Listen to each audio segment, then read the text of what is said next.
Welcome back, everybody. What's up, boys? I hope everyone in your neighborhood just heard you yell like it was Vietnam. Of course. Hello. Hi there. Howdy. Who's that crazy person that lives down the street? Is this your local neighborly friendly Samuel? I don't know. Your neighbor might hold a torch on that, on the craziness level. There is a couple of crazy neighbors here.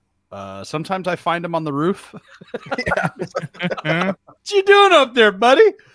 No, most of my neighbors are pretty friendly. They actually some of them tune into the podcast, so they're very supportive. How are you guys doing? How was the break from me? You guys got a week off from me. I think me and Vince record timing on the show. I think we fucking crushed it. Between the lack of stuff to talk about and then not having a third opinion, like it was a quick one. So So we have you this week, so it's gonna be a 2-hour episode. So everyone's that's right. Here we are, back to normal. No, at least. All right, guys. I'm just gonna jump into it because there is a lot on the ticket today. So we're gonna start off with some football news and notes. Yeah. Tuesday, it broke that a very high-level discussions between the NFL Players Association about going to an 18-game schedule. I knew it was coming. We knew it was coming as soon as they went to 17. Mm-hmm. So obviously the big things that is going to be up for debate, negotiation is an additional bye week, preseason getting shortened to 2 games, and the Super Bowl. Vince, I believe you called this a couple of years ago when we talked about this back in when it was going to 17, is pushing out the Super Bowl to President's Day. Yes. Yep. So. Exactly. And that makes it a 3-day weekend for a lot of people here in America. And it would be, I talked about it back then a couple of years ago. Like, this is where I see it going. And wouldn't you know it, your boy's the Oracle. It's not the first time. It won't be the last time, man. I'm telling you. Vinny G is the Oracle. I like this. I like that it's President's Day. I don't like sense. The shortened 2 games of preseason. The only way me personally, that I would like it is if there was a stronger B NFL team, like how basketball has a G League. Only because it's a lot of these guys, it's like that's what those extra 2 games are. There's to showcase what you have so you can get picked up from another team. I just don't think you're going to get that opportunity if you shorten those games to 2 games. Well, already that's kind of what a lot of the position coaches are talking about is, getting reps for young players who are later round draft picks. Your first, your second round picks, a lot of times those guys are going to get first opportunity to really stick with the team. Yeah. But it's these younger guys in the later rounds or even undrafted guys that really need the rep game. It's not the same as doing practice reps. So that's definitely being discussed right now. Yeah, here's they have only 46 players active on game day. That you got the 7 that are like, healthy scratches, or if they are injured for the week or whatever, they're on that, if they're not on IR. And so you have a 53-man roster. I think if they're gonna do this, I think the players are gonna ask for, more players to be active as well. So I think we could see, maybe it goes up to 56 or even 60. Who knows? Probably 56. I think that's probably like they can get 3 more players, and then you'll have maybe 48 active or 50 active on game day. I could see something like that happening as a, as a carrot and stick kind of, give and take sort of thing that the players may want. It's, that's 3 more jobs times 32 teams. I could see the union if they're gonna add extra games, that could be something that they demand, is a larger roster. Absolutely. And then I think for me, salary cap. You gotta have a second bye week for these teams. Mm-hmm. You gotta have a second bye week because the injuries and nagging injuries. Otherwise, I think Joe Burrow brought this up. You get your bye week 5 that you're playing. That's the other thing. In a row. The bye weeks are so just stretched out and don't make any sense. So if you're adding a second bye week, obviously you're going to want a minimum of like 6 games in between bye weeks. Obviously that would be built into the schedule. So I almost think like you could build it so like maybe it's weeks 5, 6, 7, 8, or you have bye week 1 sometime in there, and then so 5. So then you look at 11, 12, 13, 14. Or something like that. And you just, you're paired up. Maybe the bye weeks are structured around your division. Maybe they do something like that where, you're the Niners, Rams, like maybe it's the entire AFC and NFC West are on a bye during week 5, and then East week 6, South week 7, North week 8, and then you just do it again starting in week 11 or something like that. And there's nothing wrong with a pattern. Like, honestly, there's not. I don't, like just these random week 13 buys or week 14, even in some cases, it's like, it's way too late in the season. You're fucking with fantasy playoffs now too at that point. Yep. So like, and that's a fantasy. That's the other thing. This is, fantasy is a multi-billion-dollar aspect of the league. Shout out Red Zone. Why it was created. Exactly. So this is a chance to sort of add a little regularity to it. And if you're maybe start the season during Labor Day weekend as well, so that way you built in 1 week there. You can still keep the 2 weeks in between the Super Bowl and the championship Sunday, and then you add in a second bye week. You're pushing the schedule 1 week later for the Super Bowl. You're starting it 1 week earlier for the season, and then you get your 19 weeks to squeeze in that bye week and the extra game because you got to make up 2 weeks right now. And not to forget the other curveballs of Monday night and Thursday night football to all of those. To close on, my final thought on it is we're obviously going to 18 games. That we knew that was happening. Sounds like it's going to happen sooner than later. But let's not do anything that's going to lower the quality of the game. So if we need a bye week, expand rosters, obviously money is going to change. But as a fan, I don't want the quality of play to go down.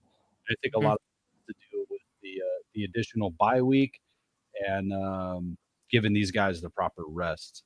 Any final thoughts from you guys on this subject? No, I think we're good. All right, Vince, Brandon Ayuk shows up to training camp, but he is holding in. So he's kicking it with the homies. He's studying plays. He's getting strength and conditioning in. He's just not on the field running around. Yep. How do you? I was a little surprised that he showed up because I knew that he requested the trade. So, and that's a bargaining tactic for, to get your contract, to get your bag. So, and the Niners have held fast that they're not going to trade him. So, in order for him to not lose money, he shows up and says, like I got a little calf issue or something, so I can't run, or whatever, a little hold in, but he's there. That's good to hear. What surprised me actually was out of nowhere, Trent Williams is not showing up and is holding out. So that part I was like, ooh.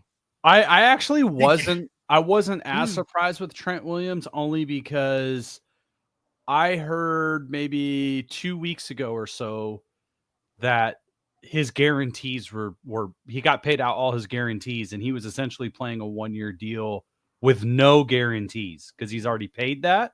Yeah. So when I heard that, I'm like, no way in hell is this guy going to be playing on a 1-year deal where if he gets hurt, he doesn't get a dime. Yeah. So I did kind of raise my eyebrow to it. And then maybe 4 or 5 days later, he's not showing up. So yeah, honestly, I didn't even hear about that part of it. So that's why it kind of caught me off guard. I've been distracted with other things in my life. But yeah, so unacceptable. You are a host of a freaking podcast, Vince. This is my fault. 1,000 apologies to all of our lovely, loyal listeners and viewers on YouTube. Yeah, so this is we need to get, if you're going to tell me they only have enough money for one of these guys, pay Trent Williams. Yeah, he is your O-line.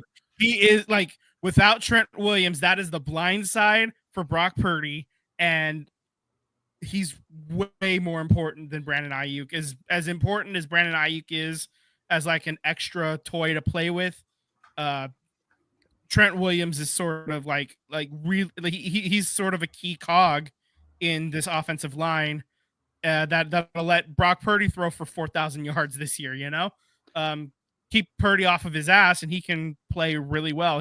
Let's not forget, Brock Purdy was an MVP candidate until about week 16 last year. Yeah. So I mean, Brock was playing absurdly well to the point, like any and all doubters like were converted, and I count myself among those, because of lack of experience and all that stuff we talked about last year. So Brock Purdy is really important, and you got to keep him clean in the pocket, and you got to pay Trent Williams to do that. So figure that out, please, and thank you. Also, Brandon Ayuk, top 10 on the Madden's list that came out today for wide receivers. I think he was like number 9, rated 91 overall. I don't play. And Debo was all the way down at like 16 at like 84, which I found kind of interesting that Debo was so low. Yeah, that is interesting. If you ask any Niners fan, they'll tell you Debo is probably more important than Brandon Ayuk. The problem with Madden though is it's really hard unless you go in manually and start substituting players. You're not getting the value of Deebo Samuel because he's automatically just going to be put as the wide receiver.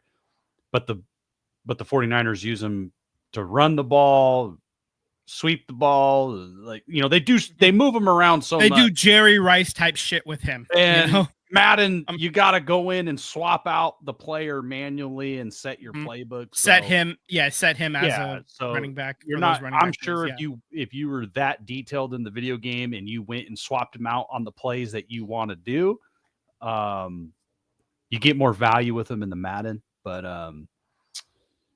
your boy used to be a very good Madden player. I haven't played it about 10 years though, since about 06, 07. That's when I got off the train. Right, but right around the time you did that Sharks commercial, right? Yeah. Shout out San Jose Sharks. That's right. Man, talk about quarterbacks. 2 quarterbacks getting paid. Yeah. Tua Friday. Both of them on Friday too. On Friday. Happy Friday, TGIF. Tua and the Miami Dolphins agreed to a 4-year, $212.4 million extension and $167 million guaranteed. What are your guys' thoughts about Tua and the Dolphins? I don't think Tua's worth that much money, but that's sort of $50 million a year is sort of the cost of doing business for a quarterback that can, that has shown that he's capable of getting the job done, at least during the regular season. He's played pretty well overall, but he hasn't played 50 mil a year great to my eye, at least. But Tua's got the only wide receiver in Madden that is in the 99 club in Tyreek Hill. And I say this, Tyreek Hill may run fast, but his kids run faster. Tyreek covers a lot of stuff. 105 in Madden. Tyreek covers a lot of things that I think Tua has struggles with, but my biggest concern, $167 million, good job for Tua, because I don't know how many more concussions he has. Like, what's that old movie? That's what's scary. Yeah. Oh, is not another teen movie where the linemen like they have on the scoreboard it says like was it Reggie Ray concussions left before death or something like that? So, if $167 million guarantees him the luxury of taking another concussion here or there, by all means, it's worth it if you're Tua. I don't know if I'm excited if I'm a Dolphins fan paying my quarterback that much, but hey, I expect great things out of Tua this season if that's what he's getting here at 4 years, $212 million. I did watch the press conference with Tua talking about his new deal. The ink is yet to dry, and there does seem to be some true unity, respect, love with his head coach. So his minority head coach, who the 49ers were compensated draft picks for. So, I mean, when Tua was coming out of the draft, I was not very high on him. And it was really just because of like size and was he going to be able to hold up in the NFL? And it wasn't to take away from his talent because he was extremely talented. We saw that in college. But is he going to be able to hold up, not just with the concussions, but just overall health? And he's had some injuries. The concussions are very concerning. I don't know if I was the owner of the Dolphins, I don't know if I could have guaranteed that. But I think it's also one of those things like he did have a hell of a passing year. So maybe you're just hoping to build off of that. And then free agent, right? How many free agent quarterbacks hit the market that you're gonna be able to pay this to? So the quarterbacks don't really make it to market. So you got the supporting cast around him right now. So I feel like the Dolphins felt like they just had to pay him. And here we go. Yeah, I mean, if you think about the quarterback position in general, you've got like super elite guys, top tier or whatever. Then you have like really good players. And then you got guys that are definitely capable of doing the job. And I think between all three of those tiers, 16? And there's 32 teams? Yeah. Something like that. Maybe 20 on the outside are like, guys that are at least capable of doing the job. And we know that Tua is definitely that. So at that point. The next guy, let me ask you guys this. The next guy got paid, Jordan Love. Green Bay Packers agreed to a 4-year, $220 million extension. I don't see here how much the guarantees was. I forgot to look it up when I put it in. But I know Jordan Love sat for a really long time. Basically his rookie year last year, he got better as the season went on. What do you guys think about Jordan Love getting this? Nope. It was glorious to have Jalen Hurts as the highest paid quarterback for 362 days. If Jordan Love is getting paid this, what are the Texans going to pay their quarterback? Because arguably, he's at the stages of their careers, he's a better quarterback than Jordan Love right now. It's less guaranteed money than Tua. It's $155 million. So that's crazy, just man. FYI. But you know what though? Packers pay their quarterbacks, man. That's what they do. Yeah, they pay their quarterbacks and nobody else. Yeah, exactly. So so I mean, and Jordan Love has definitely flashed. He's flashed. He's shown, super capable quarterback play. It's not for a lot of games. It's just 1 year basically of sample size. So it was a little soon for me. I think I would have liked to have seen, maybe around Thanksgiving, you announce an extension for him or something, let him play a little bit more on this one, make sure that it truly is what's happening and not just, beginner's luck or anything like that. But yeah, so, I mean, he played well. I get why they did it. This is the cost of doing business. Like I just said with Tua, it's another capable quarterback and he's young and he's got some athleticism to him, but he's not like, running around like Lamar Jackson or something. So I feel like for Green Bay, they had to do it because if you don't, I believe he was maybe one more year until his rookie deal expired, or maybe this was going into his final rookie year. But if you don't pay him, he's gone. Yeah. Right. You're now entering the final season or final 2 seasons of a contract with Jordan Love that maybe he holds that against you. He moves on and now you're rebuilding again. Right. So also with the head coach running that offense, is it the right quarterback to execute that offense? I think that's kind of the dynamic the NFL is moving in, is you get the head coach is essentially the offensive coordinator, and then you hire the best defensive coordinator you could get. But most teams, it's an offensive league now. The rules, how we penalize the game, it's about points and fantasy points. And these head coaches, a lot of times these head coaches and GMs don't make it to another franchise. Sometimes like GMs don't generally get a second shot at running a franchise. So I think the GM and the head coach were like, you know what? This guy executes the offense. Let's go all in. So yeah. I mean, there's trust and just friendship. Quarterbacks don't grow on trees. I mean, they don't. Yeah. They just every year it seems like there's a quarterback. Oh, that's the number one pick. But I mean, I was really high on Jaden Daniels. Not so much as Caleb Williams. All of us could be wrong about all of this, but this quarterback class outside number 1 and 2, not really excitable. Yeah, I mean, and you had six of them in the first 12 picks. Friend of the show, Daniel really wanted to get Michael Penix. I was not really high on Michael Penix because of the leg injuries. So I don't know. Like you go. I guess the franchise just goes with the quarterback that they trust and roll the dice. Roll the dice. It's pretty much that every single time. Roll the dice, especially at the quarterback position.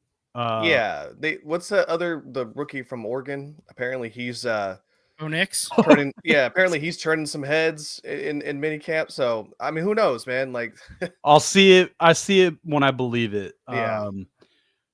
He's like a 25-year-old rookie, dude. Yeah. I watched some video the other day, and it was he's got skill. There was this guy that's he's finally retiring from college. He's entering his 9th season. So he's like 25, 26 years old playing college football. Yeah. I got to get into some Raiders news, guys. Yeah, let's talk about this. I don't know if you heard about this. Las Vegas rookie Trey Taylor mocks the Kansas City Chiefs' Patrick Mahomes with a Kermit the Frog Muppet. When Patrick Mahomes was asked about this, quote, "It'll get handled when it gets handled." The Raiders are 10-2 against the Kansas City Chiefs with Patrick Mahomes starting. As a rookie, you probably don't need to be the lead fucking guy poking the MVP, Super Bowl champion, guaranteed Hall of Famer. Let me just read off Patrick Mahomes' stats in these 12 starts. 3,573 yards, 30 touchdowns, and 4 interceptions, adding up to 109.6 passer rating. Wait, so you I think you might have said that backwards. The Chiefs have 10 wins of the last 12 against the Raiders. Is that what you're saying? Or the Raiders are 10-2. The Chiefs are 10-2. Okay. Yeah. When Patrick Mahomes is the starting quarterback. Again, 3,573 yards, 30 touchdowns, 4 picks. 3 of those came on Christmas Day, adding up to 109.6 passer rating. Somebody slap the rookie. Shut up. I know our defense is greatly improved, but jury is still out on the quarterbacks. Like, you don't need the extra. You don't need it. And I'm a Raider fan, but you haven't won shit in 20 years. Yeah. Like, just be about your business. Win some games, then talk crap. Yeah. Beat them 2 times in the season, win the division, beat them in the playoffs. But, like, you got nothing to say right now. Yeah, I would say he needs to take a long, tall drink out of a shut the fuck up. I appreciate the Muppet was on point. It was hilarious. Right. But he hasn't earned that we don't need the extra right now. So I don't know if you guys saw that. But speaking of not having extras, the Raiders are also in the news here, Sam. Yeah, Michael Gallup suddenly retired. We thought he was going to be the number 3 wide receiver behind Devontae Adams and Jacoby Myers. So he just out of nowhere retired last week. He did not give a definitive reason as to why, So most people are saying it's probably due to he's had. I think he's been in the league 6 seasons, 7 seasons. Yeah, he's just been crazy. And there's been injured. some injuries. So I think it was probably injuries were catching up to him, and just it's a brutal sport, man. Like it's a rough sport. You're at 28 years old. You have all these injuries piling up. I mean, I'm what was the linebacker, Vince, that walked away from the 49ers after 1 or 2 years? Chris Borland. He blew like in one. He got his shot, was amazing, and he was like, you know what? I don't want to deal with head trauma. Like, and he's out. So I think something. I think injuries were catching up to Michael Gallup, and he just wanted to move on. So wish him the best.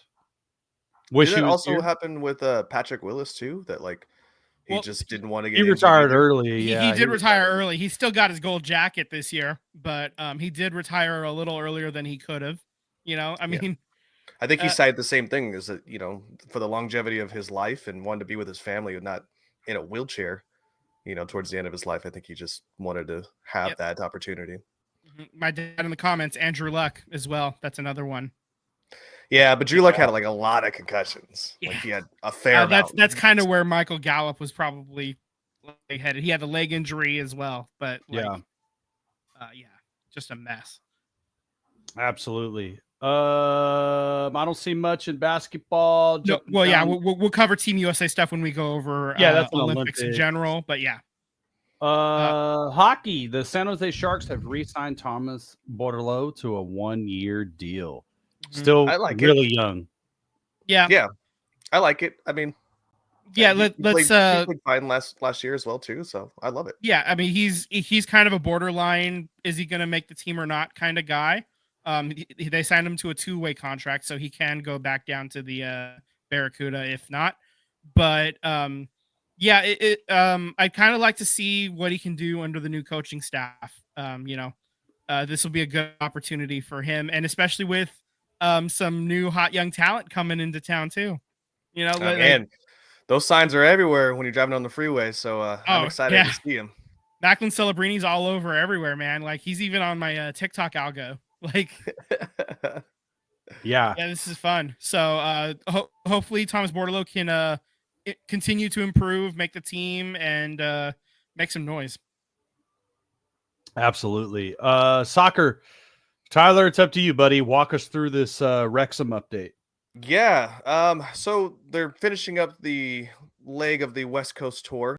Last week they had the Coast tour. How dare you?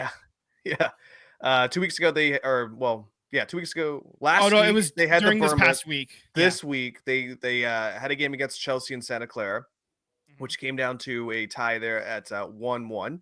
That was actually it's supposed to be 2-2, right? Who put 2-2? Okay. Either way. It was a great game. It was, I think it was a phenomenal game. Obviously, Chelsea wasn't playing all their starters, if any at all. But the game that I think intrigued me the most was the Vancouver Whitecaps, because Wrexham won handedly, and they weren't really playing their starters either. So I guess we always try to figure out, like, Vancouver Whitecaps is a middle of the road type of MLS team, right? So I guess we always try to figure out, like, where does MLS stand amongst European football clubs? And it really looked like Wrexham had that game under control at all times. They were just toying with them.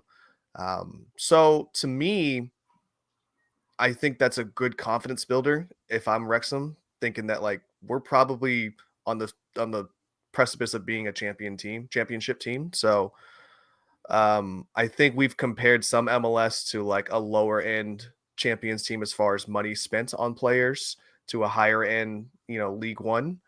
And hey, I'll take the win. I take the confidence going into the season, into EFL 1.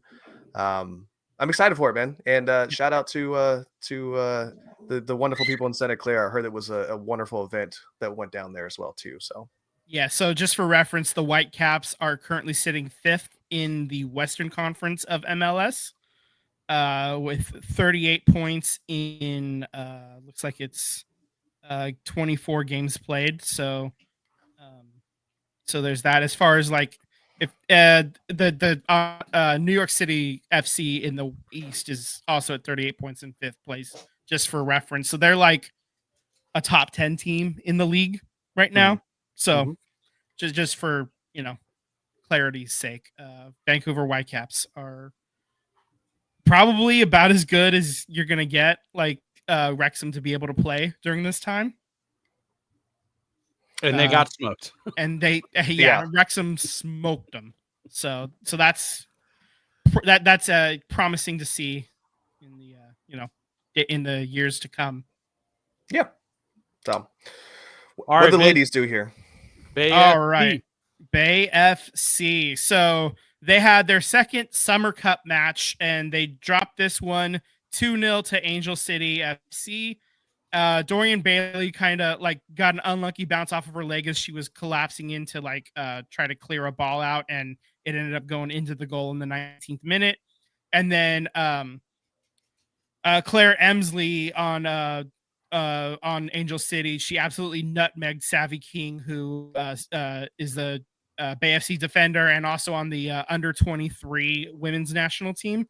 So she got beat and then put the ball in the net in the 54th minute. Bay FC had a lot of chances in the game. They just couldn't find the final goal. And it's kind of tough when your two best offensive players are playing in the Olympics right now. So I'm not terribly surprised to see Bay FC having trouble closing out like the final third, the attacking third, putting the ball in the old onion bag. So yeah, that's just kind of where it is. And they're utilizing this time to try new things out. The prior game we talked about, Dana Castellanos playing in like a false 9 up top. So there was, a lot of different, tasks and pairings, and seeing the rookies get a lot of run too. Like someone like Maya Doms, who's only played in one of the games in NWSL. She's played in both of these summer league games and gotten substantial minutes as well. And for the most part has played pretty well to my eye, at least.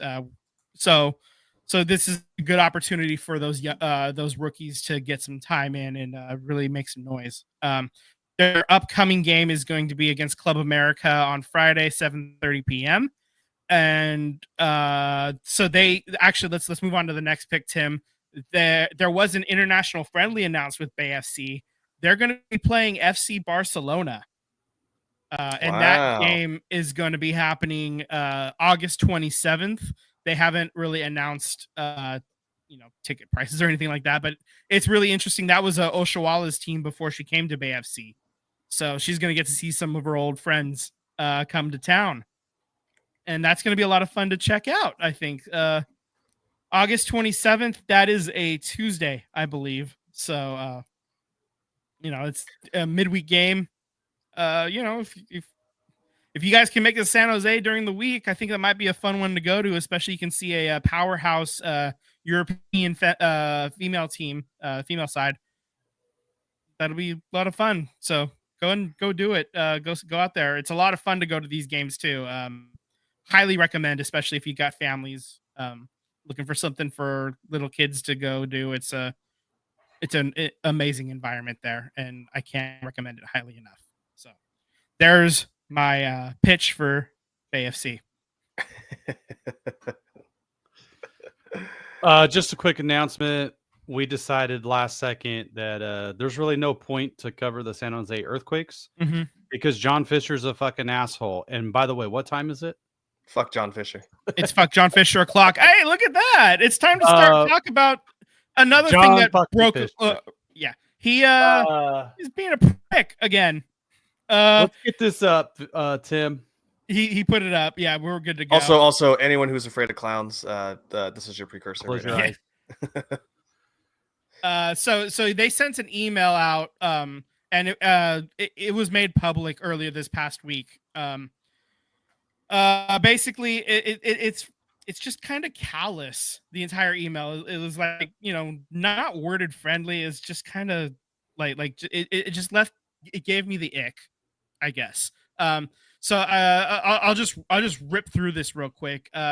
In April of this year, we announced that the Athletics would play in West Sacramento at Center Health Park during the 2025, 26, and 27 Major League Baseball seasons. As a result of the transition to Sacramento, our operations will change significantly, and we will no longer be playing games in the Coliseum because we are ending our operations at the Coliseum. And to comply with our legal obligations, attached is a copy of the WARN Act notice, which explains that your employment will end on October 2nd, 2024. Please read it carefully, and if you have any questions regarding the notice, contact the People Operations Department. And they said, we will continue to communicate with you over the course of the season about our plans to celebrate our employees in Oakland. In addition, we are working closely with our partners at the Coliseum to develop a severance program for those employees who meet the criteria based on years of service and hours worked. And we will offer a resume building workshop to all interested employees. We share the details of these initiatives shortly. In the meantime, if you have any questions, please feel free to reach out, blah, blah, blah, blah, blah. Adam Scoggin, Vice President, People Operations. It's just very like lawyerly almost, and just like devoid. Like, was there even a thank you in there? Not really. It's saying, oh, we're gonna talk about celebrating our employees, celebrating the history. They talked separately, publicly about celebrating the history of Oakland, and the only people that are celebrating the history of Oakland right now, like of our baseball teams, are the visiting commentators.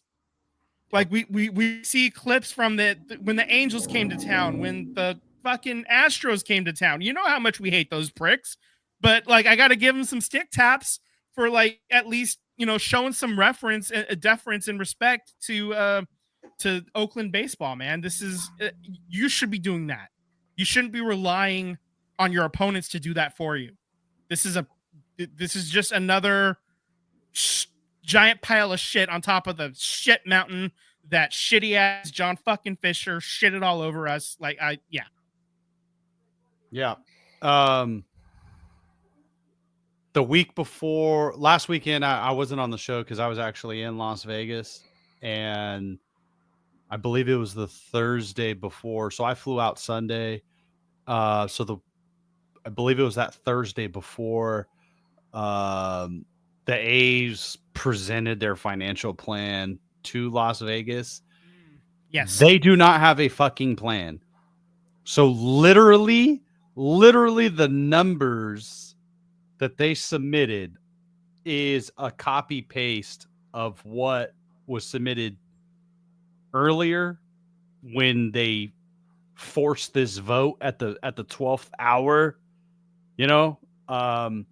and they copy pasted numbers from the Raiders. They literally copy pasted numbers that the Raiders presented, and they do not have financial partners. They don't have a bank. They don't have investors. They don't have anybody willing to buy percentages of the team. Not at least at the value at their valuation. At the valuation that they have. They don't have shit. So you're telling me that John Fisher is going to pay out of his pocket to renovate Sutter fucking Health, then in 3 to 4 years, during those 3 to 4 years, finance the fucking ballpark in Las Vegas, because he's saying, if we don't get a partner, I got my mom and dad's money and my siblings' money and all the Gap money, so we're going to finance it through that. You're telling me for the 20 fucking years that he's owned the Oakland A's and never spent the dime on anything, that all of a sudden he's gonna fix Sutter Health, and then in 3 to 4 years he's gonna move into Las Vegas on his own dime and deliver a winning team, a competitive product that first season? Bullshit. If you believe that, I got a bunch of shit. I got a bunch of bullshit to sell you. Come on. Hey, I got a Brooklyn Bridge to sell you. Yeah, it's ridiculous. He owns the reason why we're not covering the San Jose Earthquakes is because he owns them. He has the stadium, a beautiful stadium. And for years, it was sold out. Everybody was happy. And the San Jose Earthquakes, Dave Kaval, John Fisher was saying, oh, money's coming in. Money's coming in. Not once did they pay a player. Not once did they go out and retain a player. was really good, or go out and get a free agent or 2 or 3 and make this club competitive. Zebra don't change his stripes, man. This is who he is. This is who he is. You know, he's not going to change. This is clearly a grift. It's about what city will pay him the most money. And I've been, they ain't never going to make it to Vegas. They're going to stay in Sacramento. Mm-hmm. And honestly, at that point, if he ends up selling and they're stuck in Sacramento, I'm not going, but I think I take that as a win. Nope. You know, just emotionally, it fucked him up. Like, he got fucked up enough in the press and us fans that we were able to fuck up his plans, you know, just enough that he can't get it. He doesn't get what he wants, you know? And at that point, I just have to take the win at that point and say, great, I'm still done with you. But, you know, that's great. You know, I'll smile. I'll be able to sleep happy at night. I'm not going to lose any sleep at all if John Fisher fucks this up. I'll tell you that. I have to say, though, you know, for me, in closing on the A's thing, is I try watching the ballers. I try watching minor league baseball, or excuse me, other Major League Baseball, and I don't give a shit. Like, I do not miss watching a single inning. I am so tuned out. I don't care. More owners. We've been saying this for a really long time, guys, that Major League Baseball, the owners in baseball, 2/3 of the league are more like John Fisher than good owners. And there's a fantastic YouTube podcaster, The Touchback.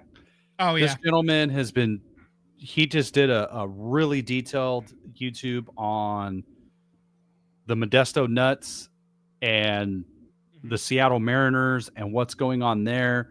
And he detailed how Safeco Field got financed. So there's all these fans that say, oh, well, this team did it and that city did it. They did it, but they risked their general fund. They're paying for it. And yeah, they get to keep their baseball team, but is that right? Should cities pay for a stadium? Because you know what? Apple, when Apple wants a new campus, they don't go to the daddy government. Daddy government just goes to them anyway, though. You know, it just,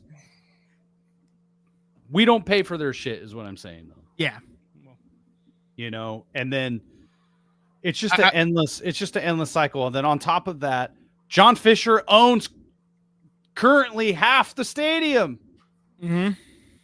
He owns the current site. Dave Kaval is on video, on record, saying we're going to purchase this half from the county and then try to get the other half from the city of Oakland to guarantee that we have a backstop to stay in Oakland. Now that's not even being discussed. You own fucking half, and it's 140 acres. You can easily buy the other half from the city of Oakland, stay in the ballpark, build something next door, and you still have Oracle Arena on it, which this year has made the most money that it's ever made because huge concerts are still going through there. I know Chase Center is a massive concert venue right now.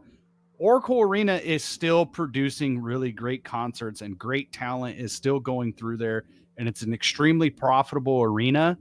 So not only would the A's get the entire 140 acres, be able to stay in a major league ballpark, but you would also have the income of Oracle Arena. Meanwhile, you're building a new ballpark next door.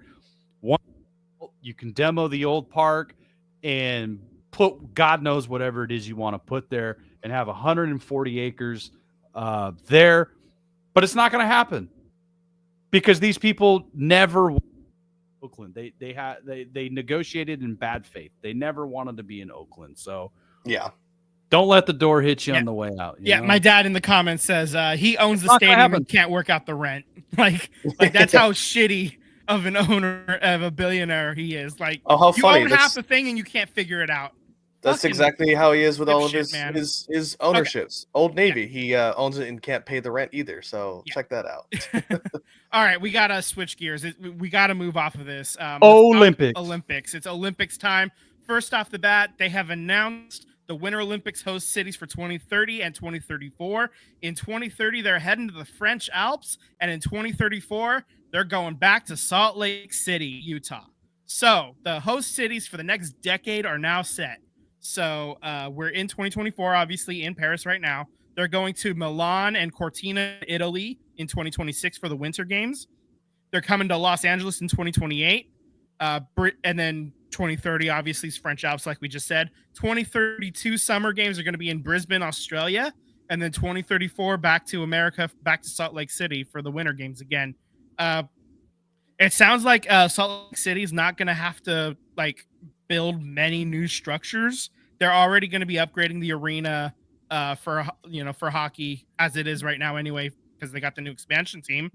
Then you got like all those other things, the bobsleigh track, and all the other things they do, the mountains. They have all that already kind of in place, and they're being utilized for the most part. So it actually from the Olympics committee perspective, I think it kind of makes sense to go back to Salt Lake City, because you don't have to build quite as much infrastructure as well to handle this. So I've got a question for you, Vince. Yeah, and I think I proposed it on Saturday night with Sam as well too. But do you think Salt Lake City is going to be a little laxed on their alcohol rules when the Olympics come around the corner? I think you're going to tell Irish people, yeah, they can't have a beer. You can't go buy a beer on a Sunday. You know what? I would have to think so. I think that they would probably, at least in the Olympic, at least in Salt Lake City, or at least at the Olympic venues, they might put in special exemptions for the month of February in 2024 or 2034. Excuse me. So a good question from my dad for Brisbane. He said our summer or theirs, because they're in the Southern Hemisphere. Right. The last time they were in Sydney in 2000, they started the Olympics in September. So it was kind of like a spring Olympics kind of for them. Right as we were heading into fall, they were heading into spring. And so that's kind of how they got around it that time. And I would imagine they'll probably do something similar there. Yeah. I think about Qatar hosting the World Cup in December and November, because it was too damn hot any other time to host it. And so they can play around with the calendar a little bit to make it work. Maybe they have an October Olympics, Summer Olympics in October. Who knows? Could be interesting. I don't know when exactly they're gonna set the calendar for that. That's 2032, so they got some time to figure that out. All right, let's move on. Women's soccer. The women get the win against Zambia 3-0. Trinity Robbins scored in the 18th minute, and Mallory Swanson scores 2 goals 66 seconds apart in the 24th and 25th minute. Yes, that is a U.S. women's national team record for fastest 2 goals for one player. And the previous record was Carly Lloyd in 2015 World Cup. She scored 2 minutes and 14 seconds apart.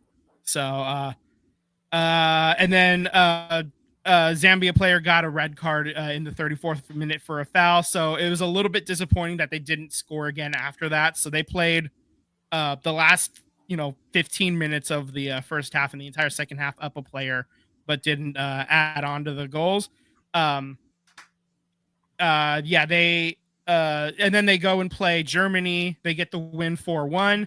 Sophia Smith 10 minutes in off a cross from Rodman. It was a sick cross too. And then Gavin 22nd minute for Germany from deep. And Sam Coffey was given a yellow card on the play for tackling another player.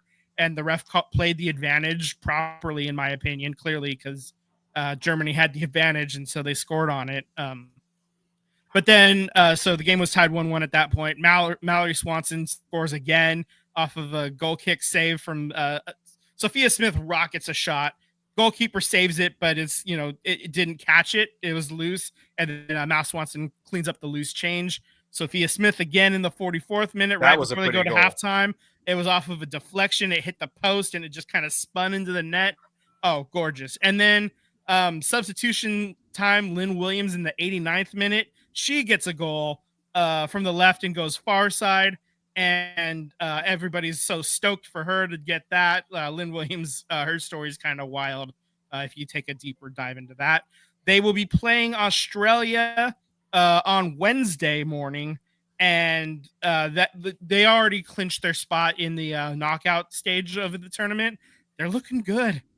It's kind of funny. Germany was moved up to number 4 in the FIFA rankings, and US was moved down to number 5 before the World Cup started. Maybe they should have waited before doing that, because USA just gave them the fucking hands, man. It was a very impressive showing from start to finish in the Germany game, especially. So they passed that test under the new manager, Emma Hayes, and I look forward to seeing what they do once they get to the knockout stages at the end of this week. All right, let's talk basketball. Somebody else go. I'm out of breath. USA men beat Serbia 110-84 on Sunday. Man, Kevin Durant is just something crazy, right? He's that guy's gonna be special in the league one of these days. I mark my word. Yeah, he might be good. He might be good one day. It's amazing when he plays in a system and with players that complement his play style. Oh, I know, right? Yeah, he should probably go to the Brooklyn Nets. A coach that knows what to do with him. Yeah, he had 14 points coming off the bench, 8 for 8. Him and LeBron were literally competing to see who would miss first, because they both went 8 for 8 in the first. Nuclear, both of them. I mean, insane. I mean, between the two of them, I kind of feel like, look, I know Steph Curry isn't scoring a lot of points, and we're not seeing what we're accustomed with Steph Curry, but if you really watch those games and you deep dive into it, Steph Curry is a pest on the offensive side for the opposing teams, and it's a lot of attention that's leading all the other guys to be open. So while Steph may not be getting the points, I promise you he is being more of a bigger help than what you're seeing as far as the box scores go. But anyways, next game will be on Wednesday against South Sudan, who, by the way, they just became a country 11 years ago, and they got their first Olympic win ever. So congratulations to South Sudan. They beat Puerto Rico. And then on Saturday, USA men's will be finishing up their pool here against Puerto Rico. So looking good. They already have 2 points tied with South Sudan. So let's see what Wednesday happens. You get a point for losing, by the way, in basketball. I don't know if you guys knew this in the Olympic Games, so which I thought was kind of odd, but weird. But so as it stands, it's South Sudan and USA with 2 points, and then Puerto Rico and Serbia with 1 point. The women played today, their first real game here against Japan. There was a fan who was rooting for Japan who had a wonderful sign that says that you're going to need Caitlin Clark to beat our team. That did not come to fruition. USA beat Japan 102-76. Was not as close as the score might indicate. I watched that game. Holy hell. Brittany Griner is 6'8". Okay. Mm-hmm. She looked like she was 8 foot tall. No offense to the Japanese women or anything, but dear Lord, she was massive compared to everybody on the Japanese team. Like, I thought Kelsey Plum looked super short to me, and I was like, wow, I thought she was a lot taller. She's apparently 5'8", and it was just a parody of seeing Kelsey Plum next to Brittany Griner, and it was absurdness. Kelsey Plum's 5'8"? She's 5'8". I thought she was a lot taller. She was like 6 foot. That's what I thought too. I thought she was a taller person. I literally Googled it on my lunch break just to make sure, because I was like, this doesn't seem right. Yeah. So women's, they'll be playing their next game on Thursday versus Belgium, and then Sunday versus Germany to finish up their pool as well. Honestly, the disparity between men's basketball is nowhere even close in women's. Women are going to absolutely dominate this, and they haven't, and they should. I don't think have they ever lost a game. I mean, they haven't lost in 8 Olympics or something like that. They're gonna walk to the gold medal, as long as they don't trip on their own feet. Yeah, that's the only thing. The only team that can stop them is them. So we'll see how that goes for them. They should handle business, and everybody expects them to win gold. And they better. Yeah, at this point, you have no choice here. No cheating advantages like Canada here. Yeah. Who is having a speaking of drone which, scandal. So, oh my God, this is really bad. They're like, so they caught one of the assistant coaches flying a drone over the opponent's practice, and then it comes out that Team Canada's coaches have been doing this for fucking years. Did they? And they're also affiliated with the New England Patriots. I was gonna say, did they get him from the Patriot staff? Jesus, I guess not. I don't know, man. Like it. So they banned their head coach Bev Priestman and 2 staffers from all football competitions for 12 months. That was FIFA that did that. Also, Canada has been assessed a 6-point deduction. So that means after winning their first 2 games in group stage, they're currently sitting at 0 points. They are the defending gold medal champions too from the last Olympics. So this is huge. This is a team that was expected to make a lot of noise, and right now they're they are making a lot of noise. Yeah, they're making a lot. Yeah. Drones are noisy. Can you hear that? Like it's. I wonder how they won last got the gold last time. This is literally calling into question everything, and it sucks for the players. The players didn't have any knowledge about this. They're trusting that their coaches are getting their info and their everything the right way by studying, film that exists on tape from airing on fucking ESPN or whatever, like not from drones flying, a mile in the sky. Can you imagine being in film studies or film session and be like, damn, our coaching staff is pretty good. Like they know every single play that they're doing. That's pretty spectacular, man. Right. Like nobody's sitting there. I'd be looking at you, Sam, and I know you'd be looking at me and be like, I don't know why we're this good as far as preparation goes. There might be a little red flags coming up here. I would say I don't think it's like literally that specific when they give them that, but like they are prepared. The way you prepare is obviously different for each opponent. But the fact that they had this extra stuff, especially like when they're playing in CONCACAF matches, where they know where the other team's practicing in whatever. They actually, I think they said that there was a possibility that it happened in Tokyo as well. Somebody snuck out during like COVID lockdowns and was flying drone footage and getting drone footage. So this is really a terrible look for Team Canada soccer. And it's horrible. It sucks. I just feel terrible for the players. They're getting punished. They're the ones that went out there and played the game. But the coaches got a lot of help through illicit means. And it sucks, that you couldn't trust your coaches to do the right thing. They're going to get fired. Like they're not just suspended. Like there's no way Bev Priestman comes back to Team Canada after this, which opens the door for, the second coming of America for women's soccer, at least. So yeah, this is rough. Let's just talk medal count real quick as well. Team USA is the early leader after Monday's events with 20 total medals. 3 gold, 8 silver, 9 bronze. Right now, Japan has the most gold medals with 6. So I'm sure we're going to catch up on that plenty easily right now, plenty soon enough. Also, Sam, you just wrote this in here, actually. Quick shout out to women's rugby.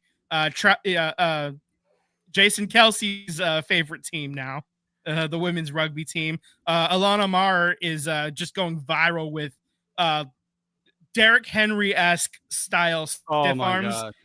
Just like I think about, there's one with Christian McCaffrey running down the sideline and he just like stiff arms somebody straight to fucking hell, and she's doing that like all over the pitch, man. It is a sight to behold. And she's crushing it when I'm as it's Tyler logged me into his account there, so I've been sneaking a little bit in and out in there, and I heard about these stiff arms, so I had to go and start watching a little bit of women's rugby, and she stole my heart. It's the woman for your boy here. She whisked Sam off his feet, carried him to the bedroom, stiff armed me like I was just a rag doll. Yep. Loved every second of it. Just like No, I mean it was awesome. Shattered was tailbones, man. Awesome. Yeah, I really putting- hope the USA gets to meet New Zealand. That's the clash I'm looking for, man. I really want that. I want to watch the fuck out of that game. Are you kidding me, man? Oh, So that was a joy watching Yeah. that. So yes. So there's a lot of really cool stuff happening in the Olympics that you don't normally get to see. I mean, how often is rugby sevens on TV in America? yeah, Not often. This is a chance to see it.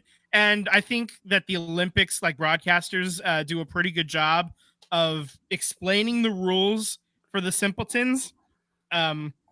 At the people that don't know, like I don't know rugby 7 rules. So like when you watch it, they're like, explaining things a little bit as we go. And It's actually they're also excellent. like give the stories of the players too, so you can like learn about them as well, and you get invested. And that's why we give a shit about Alana Mar just crushing people, sending people straight to hell, shattering like dreams and bones.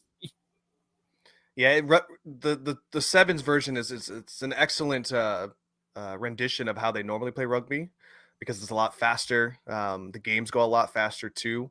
Shout out to them figuring out how to make their fun game faster, unlike MLB. Yeah, I want to see Mayer go at it. New Zealand's got their own beast in Woodman. She's a beast. If you guys seen any highlights of her, it's gonna be fun, man. I'm gonna make sure I watch all the replays if I can't catch them live, and I'm excited, man. Gold Olympics are here, and I am cherishing every minute of it, even down to equestrian. except for that one monster. Yeah, except for that one. The Swedish fuck. or the Netherlands fuck. Yeah. He's My apologies, Dutch, Sweden. and Don't ban us. He plays beach volleyball. So No, I was talking about the girl that you beat wear- her horse, but Yeah, that one too. Well, Yeah, she's that not even one too. there. she's not. banned. But I'm just saying, Yeah. she sucks. Yeah. Okay. So All right, There we guys. are. Any That's final it. thoughts? No. yeah, I don't know. Just enjoy the Olympics while they're here. And then worry about all the way the sausage is made and all that stuff after the fact. We can worry about that later. But right now, this is Speaking of sausages, I don't think the river situation is going to get fixed here. I don't know if they're going to be able to do. You might have some Snickers in the pool situation going on here. Yummy. And on that bombshell, Yep. With that said, we're gonna make like one of these turds and head down river. You're listening to the SVT Sports Podcast. Subscribe to us on YouTube. Hit the notification bell so you get alerts and you know when we go live. Follow us on Instagram and Threads at SVT Sports Pod. Please send us articles, links, interact with the show, slide into our DMs. We would love to interact with you. Have a wonderful week off, everybody. later, See guys. ya. And fuck John.